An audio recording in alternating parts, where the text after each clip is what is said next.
नमस्कार दोस्तों, इस बार जो भी छात्र 10वीं का एग्ज़ाम देने वाले हैं उन सभी विद्यार्थियों के लिए सोशल साइंस के वीवीआई ऑब्जेक्टिव क्वेश्चन बताने वाले हैं। इसको अच्छे से याद कर लीजिए क्योंकि यहाँ से बहुत ज़्यादा प्रश्न फंसेगा। ठीक है, तो चलिए मैं वीडियो स्टार्ट करता हूँ। सारे लोग वीडियो को लाइक कर देना और चैनल को भी सब्सक्राइब कर लेना क्योंकि आपको ऐसा ही और भी विषय का आपको वीवीआई ऑब्जेक्टिव और वीवीआई सब्जेक्टिव दोनों मिलेगा। ठीक है, तो पहला नंबर क्वेश्चन देखिए। पहला नंबर क्वेश्चन है कि इनमें किसको प्राथमिक क्षेत्र भी कहा जाता है। यानी कि दोस्तों इनमें से आप किसको प्राथमिक क्षेत्र भी कह सकते हो। तो जो ऑप्शन नंबर बी में है ना, कृषि क्षेत्र, कृषि क्षेत्र को हम लोग प्राथमिक क्षेत्र के नाम से भी जानते हैं। ठीक है ना, तो हमारा आंसर हो जाएगा पहला का बी नंबर वाला। ओके, अगला हमारा क्वेश्चन क्या है। तो बाबू हमारा अगला क्वेश्चन है दूसरा नंबर क्वेश्चन है, इनमें कौन से देश में मिश्रित अर्थव्यवस्था है। तो मिश्रित अर्थव्यवस्था हमारे देश भारत में ही है, तो दूसरा का आंसर मिल जाएगा सी नंबर भारत देश में। ठीक है, अगला मैं क्वेश्चन की बात करूं तो अगला हमारा क्वेश्चन है कि भारत में योजना आयोग का गठन कब किया गया था। तो भारत में योजना आयोग का गठन कब किया गया था, सभी लोग याद रखना, बहुत इंपॉर्टेंट क्वेश्चन है। 15 मार्च 1950 को कब किया गया था। 15 मार्च 1950 को भारत में योजना आयोग का गठन किया गया था। ठीक है, अगला क्वेश्चन आपका आता है 4 नंबर। दोस्तों ये 4 नंबर भी क्वेश्चन काफ़ी ज़बरदस्त है। 4 नंबर क्वेश्चन है कि जिस देश का राष्ट्रीय आय क्या है। तो जिस देश का राष्ट्रीय आय अधिक होता है वह देश कहलाता है, तो वह देश दोस्तों विकसित देश कहलाता है। ठीक है ना, जिस देश का राष्ट्रीय आय ज़्यादा होता है ना वो विकसित देश कहलाता है। ठीक है, अब देखिए अगला क्वेश्चन है कि इनमें से किसे पिछड़ा राज्य कहा जाता है। तो पिछड़ा राज्य दोस्तों बिहार को कहा जाता है। यहाँ पर आंसर मिल जाएगा आपका सी नंबर 5 का। ठीक है, अगला हमारा क्वेश्चन है शेयर बाजार की नियामक संस्था है। शेयर बाजार की नियामक संस्था दोस्तों सेबी होगा। क्या होगा, ऑप्शन नंबर बी होगा सेबी। ठीक है ना, याद रखना। अगला क्वेश्चन आपका है 7 नंबर। ये क्वेश्चन है कि भारत में किस राज्य की प्रति व्यक्ति आय सबसे कम है। तो दोस्तों पिछड़ा राज्य बिहार है और भारत का प्रति व्यक्ति आय में सबसे अगर कम देखा जाए तो बिहार का ही है। ठीक है ना, तो इसका भी आंसर होगा बिहार। यानी कि बिहार राज्य का प्रति व्यक्ति आय बहुत कम है क्योंकि बिहार में देखा जाता है तो हर व्यक्ति के पास रोजगार नहीं होता है, बेरोजगारी के ही सीमा के मतलब बेरोजगारी, हर व्यक्ति के पास बेरोजगारी की कमी ही रहती है। ठीक है ना, मतलब कि किसी के पास माने रोजगार नहीं ज़्यादा होता है। ठीक है ना, इसलिए हम लोग इसको कहते हैं। ठीक है ना, अब देखिए अगला क्वेश्चन हमारा है 8 नंबर क्वेश्चन है कि भारत में नीति आयोग की स्थापना कब हुई थी। भारत में नीति आयोग की स्थापना पता है कब हुई थी, 2015 में हुई थी। ठीक है ना, और दोस्तों अगर क्वेश्चन में पूछेगा कि बताओ नई आर्थिक नीति कब लागू हुई और किसने लागू किया था। तो नई आर्थिक नीति 1921 ईस्वी में लेनिन नामक व्यक्ति ने किया था। ठीक है ना, ये भी याद रखना, 1921 ईस्वी में नई आर्थिक नीति लागू हुआ था जो लेनिन नामक व्यक्ति ने किया था। लेकिन यहाँ पर भारत में नीति आयोग की स्थापना पूछा जा रहा है ना, तो आप लोग बता देना कब। तो आप लोग बता देना 2015 ईस्वी में। ओके, अगला क्वेश्चन क्या है। अगला क्वेश्चन है मिश्रित अर्थव्यवस्था का राष्ट्र है। मिश्रित अर्थव्यवस्था का राष्ट्र कौन है। तो हमारा देश भारत है, यानी कि भारत में ही ना मिश्रित अर्थव्यवस्था है, तो हमारा देश भारत हो जाएगा। ठीक है, अगला क्वेश्चन है योजना आयोग के सदस्यों की संख्या कितना थी। आपको मैंने बताया था ना, भारत में योजना आयोग का गठन 15 मार्च 1950 को हुआ था, लेकिन योजना आयोग के सदस्यों की जो संख्या थी वो कितना थी, आपको संख्या बताना। ओके, 8 संख्या थी। कितना जी, 8 संख्या थी। ओके, अगला क्वेश्चन आपका है 11 नंबर। ये क्वेश्चन है बिहार में जीवन यापन करने का मुख्य साधन क्या है। दोस्तों बिहार के लोग क्या करते हैं ना, ज़्यादा निर्भर करते हैं कृषि पर। किस पर निर्भर करते हैं, कृषि पर।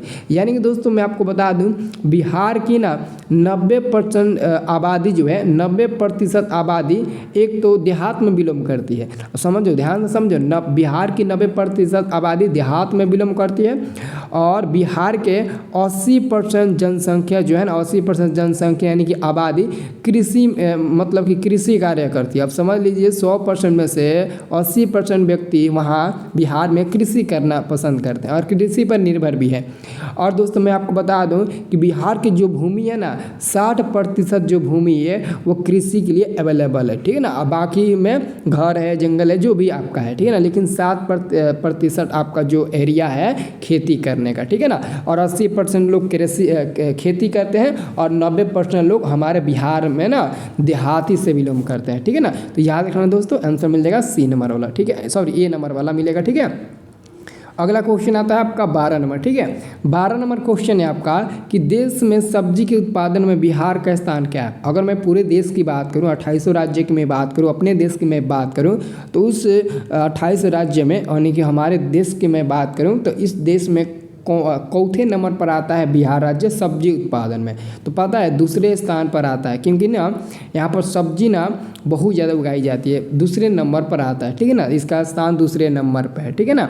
अगला क्वेश्चन बाबू आपका क्या है। अब ऐसा ही थोड़ी ना 80% कृषि लोग करते हैं, ऐसा थोड़ी ना है, इसलिए तो वो दूसरे नंबर पे है। अगला क्वेश्चन है भारत के पड़ोसी देशों में किस देश का प्रति व्यक्ति आय सबसे अधिक है। अगर दोस्तों भारत की पड़ोसी देश की बात किया जाए, भारत के पड़ोसी देश की मैं बात करूं तो पड़ोसी देश क्या है, श्रीलंका। श्रीलंका का प्रति व्यक्ति आय ज़्यादा है, ठीक है, क्या है, ज़्यादा। आपको पता है ना पूरा लंका सोने का था, बट हनुमान जी ने उसको जला दिया था, ठीक है ना। तो याद रखना दोस्तों, श्रीलंका हमारा पड़ोसी देश है और उसका प्रति व्यक्ति आय अधिक है। ओके, अगला क्वेश्चन हमारा 14 नंबर। ये क्वेश्चन है कि बताओ इनमें से कौन योजना आयोग के पहले अध्यक्ष थे। क्या है, पहले अध्यक्ष थे ना। हाँ, एक मिनट लगता है क्वेश्चन में, हाँ पदेन, सॉरी पहले नहीं बल्कि पदेन अध्यक्ष होते हैं, पदेन, सॉरी पदेन ही होगा, ठीक है ना, पदेन होगा। ओके, तो इसका आंसर क्या होगा जी, इसका आंसर आपका मिल जाएगा ऑप्शन नंबर ए प्रधानमंत्री। ओके, क्या हो जाएगा, ऑप्शन नंबर ए हो जाएगा प्रधानमंत्री। इनमें से कौन योजना आयोग के पदेन अध्यक्ष होते हैं, तो प्रधानमंत्री यानी कि प्राइम मिनिस्टर, ठीक है ना। अगला हमारा क्वेश्चन आता है 15 नंबर। ये बाबू क्वेश्चन है कि भारत की आर्थिक व्यवस्था क्या है।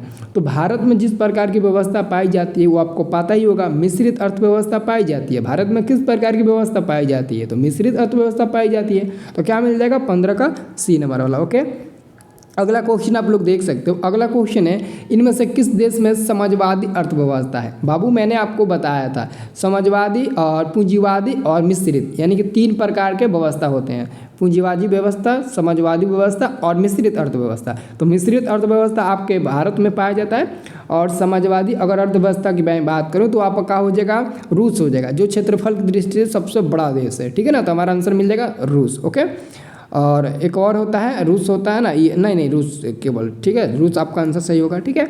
अगला क्वेश्चन आपका सम्यक विकास की पाकिया संबंधित है। बताइए तो सम्यक विकास का जो पाकिया संबंधित है वो किससे है। बहुत ही ज़बरदस्त है पाकिया। तो इसका आंसर क्या होगा, इसका आंसर आप लोग देखिए सभी वर्ग से, लगभग उच्च वर्ग निम्न वर्ग, मतलब सभी वर्ग से है, ठीक है ना। तो आंसर आपका होगा सी नंबर वाला, सभी वर्ग से, ठीक है।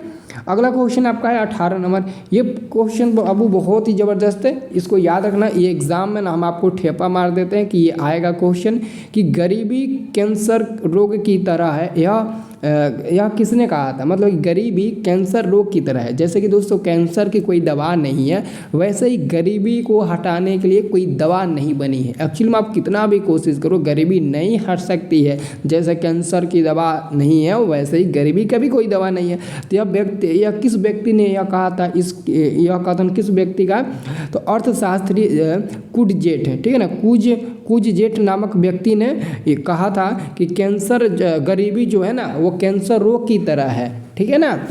अब देखिए अगला क्वेश्चन हमारा आता है 19 नंबर। 19 नंबर प्रश्न है ना, ये क्वेश्चन है कि किस क्षेत्र को द्वितीय क्षेत्र कहा जाता है।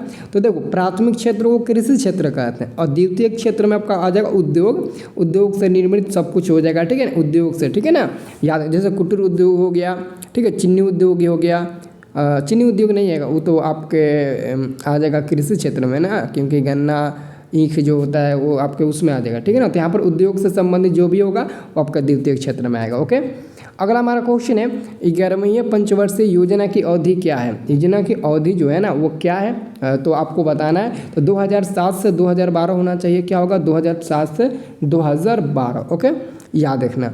अगला क्वेश्चन आप लोगों से पूछा गया कि किस देश को तृतीय क्षेत्र कहा जाता है। देखिए तृतीय क्षेत्र आप पूछा गया, ठीक है ना। तो तृतीय क्षेत्र हम लोग क्या किसको कहेंगे, सेवा क्षेत्र को कहेंगे। किसको कहेंगे, सेवा क्षेत्र को कहेंगे। याद रखना है दोस्तों, सेवा क्षेत्र। पहला क्षेत्र को कृषि क्षेत्र, दूसरे क्षेत्र को उद्योग क्षेत्र, और तृतीय क्षेत्र को हम लोग सेवा क्षेत्र कहते हैं। अगर एग्जाम में पूछेगा कि वर्तमान में किस क्षेत्र का ज़्यादा योगदान है, तो आप लोग बताइए सेवा क्षेत्र का। सेवा क्षेत्र में ही दोस्तों हर चीज़ मतलब कि आगे बढ़ रहा है, ठीक है ना। जो भी मतलब कि आप लोग टेक्नोलॉजी में देख रहे हैं या फिर अन्य चीज़ों में देख रहे हैं ना, आगे बढ़ रहा है हमारा देश, वो सब आपके सेवा क्षेत्र में ही आ जाएगा। ओके, अगला हमारा क्वेश्चन आता है आपका 22 नंबर। अगर क्वेश्चन पूछेगा कि किस क्षेत्र में घटोतरी हो रही है, यानी कि किस क्षेत्र में गिरावट हो रही है, तो आप लोग बता देना कृषि, क्योंकि कृषि क्षेत्र में मतलब क्या हो रही है, कमी हो रही है, क्योंकि जनसंख्या बढ़ रहा है तो कृषि उधर कम होकबे करेगा। अब जंगलों को काट कर जो खेती वाला ज़मीन है उसको वहाँ पर घर बसा देना, ये सब क्या है, तो कृषि से संबंधित कमी हो रही है ना। तो हमारा अगला क्वेश्चन है 22 नंबर कि एक अर्थव्यवस्था का सृजन होता है, एक अर्थव्यवस्था का सृजन होता है इन सभी संसाधनों से, यानी कि प्राकृतिक संसाधनों से, भौतिक संसाधनों से और मानवीय संसाधनों से। ओके, याद रखना है। अगला आपका क्वेश्चन आता है 23 नंबर। ये क्वेश्चन है कि राष्ट्रीय विकास परिषद का गठन कब हुआ था, तो 1952 ईस्वी में हुआ था। कब हुआ था, 1952 ईस्वी में हुआ था, याद रखना।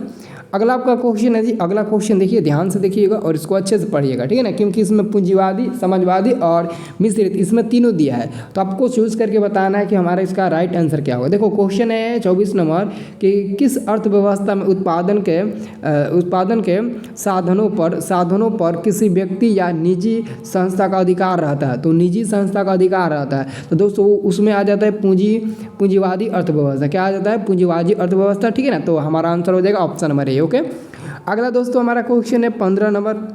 ये हमारा दोस्तों 15 नंबर क्वेश्चन है कि भारत की प्रथम पंचवर्षीय योजना का कार्यकाल था। भारत में प्रथम पंचवर्षीय योजना का जो कार्यकाल था वो 1951 से लेकर 1956, यानी कि 5 साल हुआ ना, तो 5 साल, यानी कि 1951 से 1956। अगर पूछेगा कितना वर्ष था, कितना वर्ष तक, तो 5 साल बता देना, 1951 से 1950। ओके, अगला आपका क्वेश्चन है 26 नंबर। ये आपसे प्रश्न पूछा गया कि आर्थिक संरचना का एक मुख्य अंग है, आर्थिक संरचना का एक मुख्य अंग के बारे में आपको बताना है, तो यातायात या फिर संचार हो जाएगा, ठीक है ना। आप दोनों ले सकते हो, यातायात एवं संचार दोनों ले सकते हो। ओके, अगला आपका क्वेश्चन आता है 27 नंबर। ये क्वेश्चन है दोस्तों कि आर्थिक क्रियाओं का उद्देश्य होता है, आर्थिक क्रियाओं का उद्देश्य होता है, तो आपका होगा जीविकोपार्जन से होता है। किससे होता है, जीविकोपार्जन से होता है। ओके, 27 का आंसर मिल जाएगा ए नंबर वाला। ओके, अगला बाबू आपका क्वेश्चन है 28 नंबर। हाँ, ये आपको बताना है कि पशुपालन एवं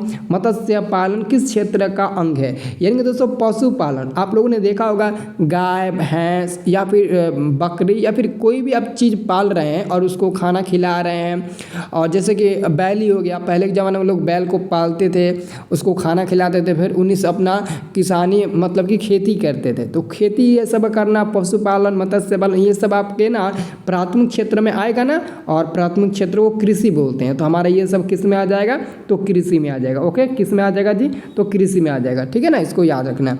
अगला आपका क्वेश्चन आता है 29 नंबर। ये क्वेश्चन है कि निम्नलिखित में कौन सामाजिक संरचना का अंग है। सामाजिक संरचना का अंग है तो आपका ये डी नंबर वाला हो जाएगा, सभी हो जाएगा, शिक्षा, परिशिक्षण, स्वास्थ्य सेवाएं, आवास, ये सब हो जाएगा। ओके, अगला आपका क्वेश्चन है 30 नंबर। ये आपका क्वेश्चन है कि सामान्यतः किसी देश के विकास का स्तर किस आधार पर निर्धारित किया जाता है, तो दोस्तों प्रति व्यक्ति आय के अनुसार निर्धारित किया जाता है। देखा जाता है कि व्यक्ति का प्रति व्यक्ति आय कितना है, उसके सिचुएशन के अनुसार, उसके अनुसार, ठीक है ना।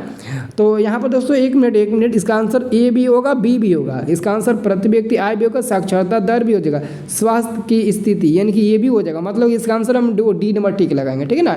एक्चुअली मैंने देखा नहीं बी और सी को, ठीक है ना, तो आपका आंसर ए, बी, सी और तीनों हो जाएगा, ठीक है ना। तो आप लोग तीनों मतलब कि डी नंबर पर टिक लगाना। ओके, अगला आपका क्वेश्चन 31 नंबर।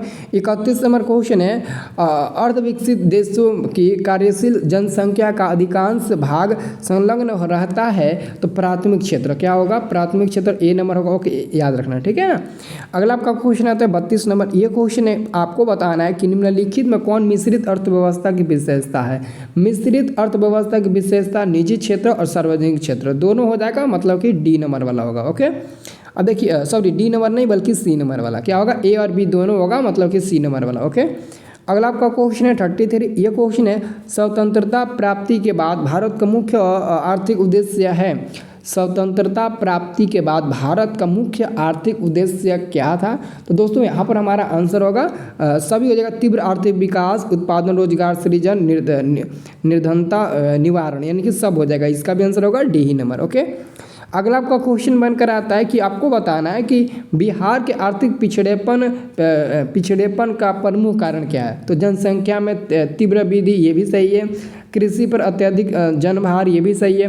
बाघ एवं सुटा का प्रकोप, ये भी सही है। मतलब कि इसका भी आंसर हमारा क्या होगा? डी नंबर वाला होगा। आपको मैं बता दूं, बिहार में आर्थिक पिछड़ेपन का मुख्य पता है कारण क्या है? वहाँ पर जनसंख्या में बहुत तेज़ी से वृद्धि हो रही है, कोई तो कंट्रोल करेगा नहीं, ठीक है ना। एक बाप के 4 लड़के, एक बाप के 5 लड़के, मतलब कि ऐसा, मतलब कि जनसंख्या में बहुत वहाँ पर वृद्धि हो रही है, ठीक है ना।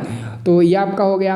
और दूसरा दोस्त, कृषि पर अत्यधिक जनभार, यानी कि कृषि पर बहुत ज़्यादा भार पड़ रहा है, इसलिए तो कृषि बहुत वहाँ पर नीचे अब धीरे धीरे गिर रहा है। सूखा एवं बाढ़, किस एरिया में कब बाढ़ आ जाता है, किस एरिया में कब सूखा पड़ जाता है, ये पता ही नहीं चलता है। इसी कारण बिहार को हम लोग पिछड़े राज्य के नाम से जानते हैं, ठीक है ना। तो यही कारण है, ठीक है ना। और इसको दूर करने के लिए भी आपके एग्जाम में क्वेश्चन पूछा जाता है। इसको दूर करने के लिए हम लोग क्या करेंगे? तो सबसे पहले जनसंख्या पर नियंत्रण करेंगे, ठीक है ना। और भी जो बहुत सारा है, ठीक है ना। तो सब हम आपको एक एक करके बताएंगे। ओके, अगला आपका क्वेश्चन है 35 नंबर। ये क्वेश्चन है आपका कि आर्थिक विकास की माप के लिए सबसे उपयुक्त सूचकांक है। आर्थिक विकास की माप के लिए सबसे उपयुक्त सूचकांक क्या है दोस्तों? तो 35 का आंसर आपका मिलेगा ऑप्शन नंबर बी, प्रति व्यक्ति आय। अगर प्रति व्यक्ति आय ठीक रहेगा, सब कुछ ठीक रहेगा। अगला आपका क्वेश्चन है कि बिहार के जमशेदपुर में लोहा एवं इस्पात के कारखाना की स्थापना कब हुई थी? तो बाबू मैंने आपको बताया था 1907 ईस्वी में। कब? तो 1907 ईस्वी में। एक मिनट, हाँ, 1907 ईस्वी में Tata iron and steel company की स्थापना हुई थी। मतलब कि जमशेदपुर में लोहा एवं इस्पात कारखाना स्थापित हुआ था 1907 ईस्वी में। और 1907 ईस्वी में ही ना हजारी प्रसाद द्विवेदी जी का जन्म हुआ था। हिंदी में आप लोगों ने पढ़ा होगा, नाखून क्यों बढ़ते हैं। अगला क्वेश्चन है, निम्नलिखित में कौन सा देश विकसित अर्थव्यवस्था का उदाहरण है? तो विकसित अर्थव्यवस्था का उदाहरण मैं बात करूँ, मतलब कि विकसित हुआ है, अगर मैं बात करूँ तो हमारा आंसर मिल जाएगा, हाँ, श्रीलंका हो जाएगा। नहीं, श्रीलंका भी नहीं होगा, श्रीलंका नहीं, अमेरिका होगा। हाँ, अमेरिका होगा, ठीक है ना, अमेरिका होगा। ओके, क्या हो जाएगा? अमेरिका हो जाएगा। ऑप्शन नंबर ए मिल जाएगा।